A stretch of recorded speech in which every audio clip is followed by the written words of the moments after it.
Right, Ariel. These daily or morning excursions of the IDF in the West Bank are continuing today as well. We're seeing two operations this morning across the West Bank.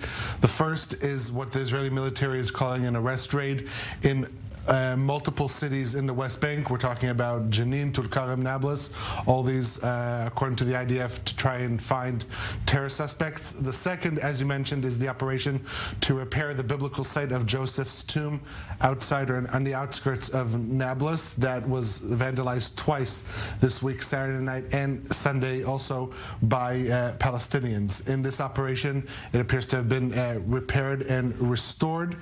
And as the soldiers entered the compound, some Palestinians began throwing rocks at the vehicles, and clashes erupted in the area, killing one Palestinian man and injuring at least 10 others. Now, at the same time, while this is happening, there's also a manhunt to find the father of the terrorist from the attack last week in Tel Aviv. He's a former commander in the Palestinian security forces. He is still at large. The security forces tried to apprehend him in his home in the refugee camp of Jenin. He is still at large. And in general, we're seeing over the past week or so more of these operations being conducted in the daylight. Usually these are done in the overnight, specifically repairing of Joseph's tomb that was previously conducted in 2010 and 2015 after similar vandalization events.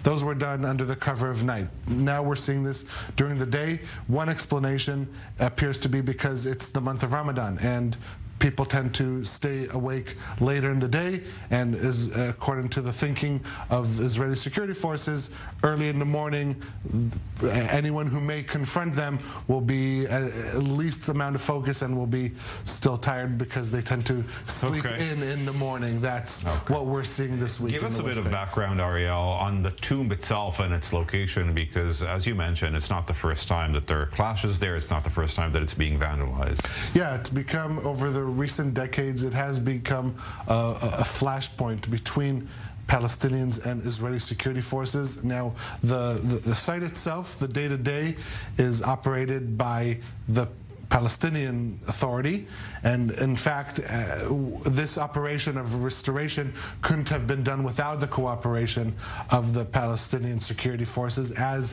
IDF forces left the area this morning, the Palestinians regained control and took the area. But throughout the year, once a month, Jews do come under heavy security and pray there. Palestinians claim that this isn't, in fact, even the burial site of the biblical Joseph, the son of Jacob, but in fact it's of a medieval sheikh who lived in the area in other times. And so there's also a battle of narratives, but as we see, it's like with any site in this land. Like with any site, but usually sites that have religious importance to it, we're seeing those have emerged as more critical flashpoints in this conflict. Okay. Ariel, Oseran, thank you very much.